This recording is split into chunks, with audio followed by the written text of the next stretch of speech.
ছত্তিশগড়ের মাওবাদী শীর্ষ নেতা কেশব রাও ওরফে বাসব রাজ সহ অন্য মাওবাদীদের নিহতের ঘটনায় সিপিআইএম পলিট ব্যুরোর বিবৃতি ইস্যুতে সিপিআইএম এর তীব্র সমালোচনায় সরব হলেন ত্রিপুরার প্রাক্তন মুখ্যমন্ত্রী বর্তমানে সাংসদ বিপ্লব কুমার দেব।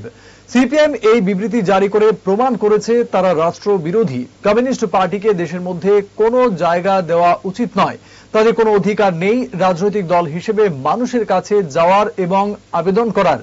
এই মন্তব্য করে কমিউনিস্ট পার্টিকে এক হাত নিলেন সাংসদ বিপ্লব কুমার দেব। গতকালকে পলিট ব্যুরো থেকে কমিউনিস্ট পার্টিরা এক প্রেস রিলিজ জারি করেছে, যার মধ্যে ছত্তিশগড়ে যে 27 জন মাওবাদী, তার মধ্যে জেনারেল সেক্রেটারি কেশব রাও পর্যন্ত রয়েছে, তাদের এবং নিরাপত্তা বাহিনীর মধ্যে সংঘর্ষে যে মাওবাদী উগ্রবাদীরা ধ্বংস হয়েছে, আর তার পক্ষে প্রেস রিলিজ জারি করা হয়েছে, কন্ডেমড করা হয়েছে। এটা হচ্ছে কমিউনিস্ট পার্টির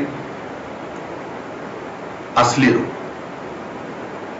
আমরা আগে থেকে বলতাম কমিউনিস্ট পার্টির চিন্তা ভাবনা সেগুলি রাষ্ট্রবিরোধী, দেশ বিরোধী, সমাজ বিরোধী, ব্যবস্থার বিরোধী।